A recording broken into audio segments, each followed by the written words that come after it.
Kita niyo yung manok mo.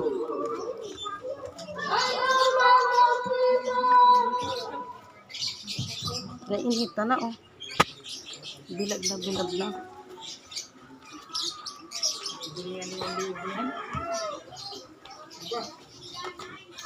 Nag-halos, nagsagan tayo.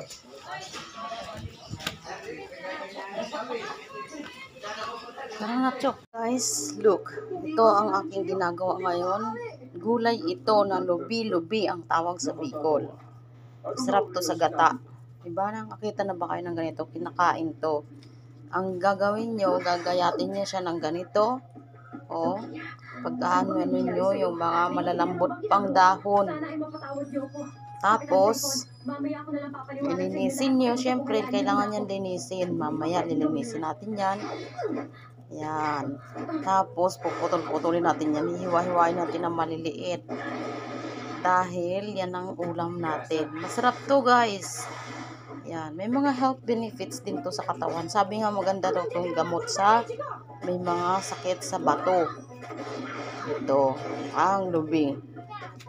Masarap daw to. Lalo na sa mga may sakit sa high blood pressure. Yan. Masarap to, guys. Ito ang ating lulutuin with gata. Of course, syempre, mamaya bibili pa tayo ng gata. Gagayatin natin yan. So, na-timing ng asawa ko na yung mga nagtitinda ng gulay, nakabili siya. Sobrang dami ng okra natin dito. Diba? Pero gusto ko kasi sa okra yung inaano lang sa kanin, yung nilalagay. Pero ito masarap na rin itong adobohin, di ba? O kaya ay gisa. Meron tayong puso. Diba?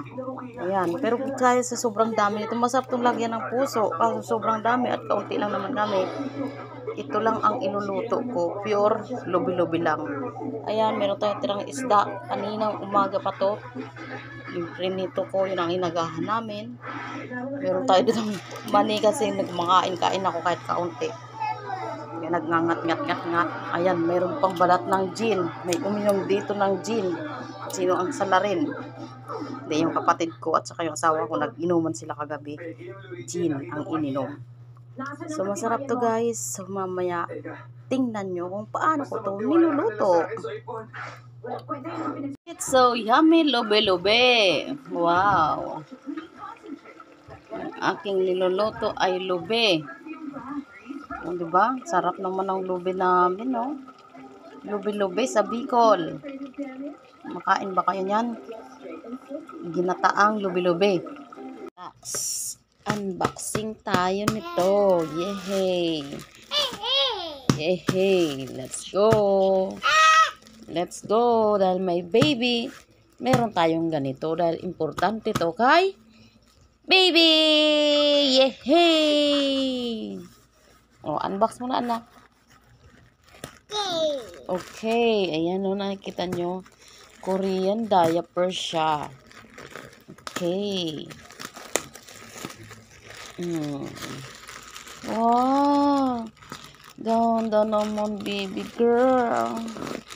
Ang ganda. So, 50 pieces na siya. 50 pieces na tong Korean diaper na to na binili ko. This is large na kasi malaki na ang aking baby. Yehey! Wow! Diba? Large. So, this is 50 pieces. Kay baby. Yehey! Ang saya niya. Ang saya-saya. Wow! Ang saya-saya. Wow! So, check natin, guys. Ayun ito. I-check naman natin yung quality. Diba? Ayan, oh. Talagang sobra siyang cotton-like diaper na para lang siyang telang isusuot ng inyong mga baby. Iwas rashes na siya. Tape diaper siya pero maganda siya. Yung pandikit niya ay sobrang ganda. Ayan, oh, diba nakikita nyo? Sobrang ganda. So, check out na kayo, guys. Check out na, guys. Check out na. So, ito ay katitiran na. Magagamit na ni Nana ng ilang linggo, 2 linggo. O, diba, Nana? 2 linggo niya rin tong magagamit. So, yun lang, guys.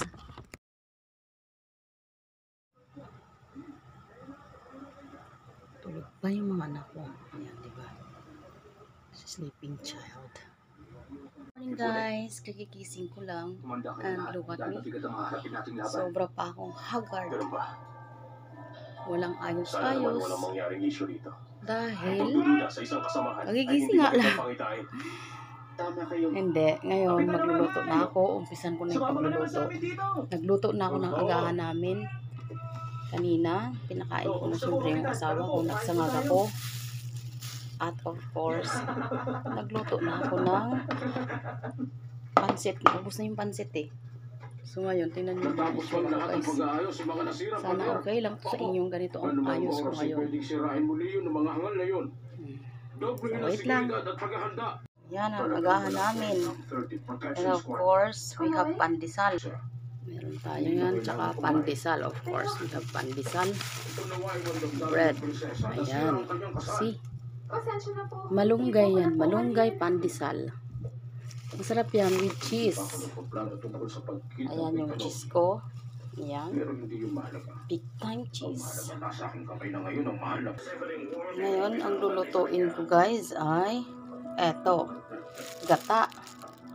Tsaka yan, kaunting dahon ng lubi-lubi at etong sitaw. Iluluto na natin yan guys sa gata.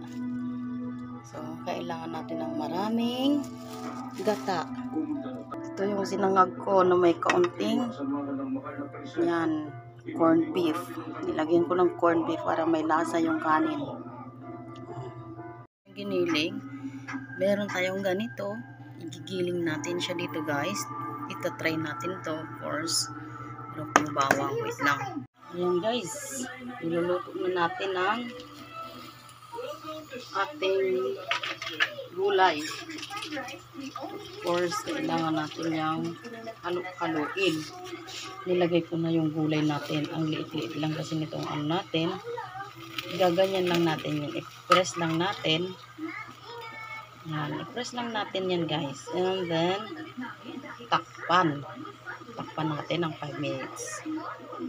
Yan. Takpan lang natin yan. Ayan na guys. See? Yan yung sitaw natin sa ilalim. Yan na ang itsura niya. Ibabaw natin yung ano yung itsura niya guys. O yan. Diba? So may sitaw siya, may kaunting karne, tapos gata. Ilalagay natin yung purong gata. Yan guys, nakaano pa yung gata. Yan. Ilalagay natin yung gata. Yung usok. Purong-puro yan guys.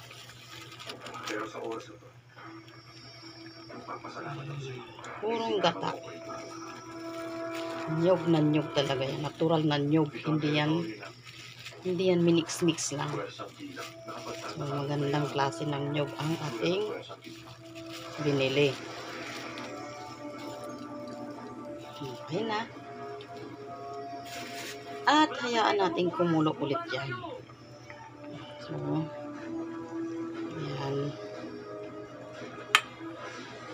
Ganyan lang yan pagluluto ng ano guys. Gulay. Pakuluin lang ng pakuluin.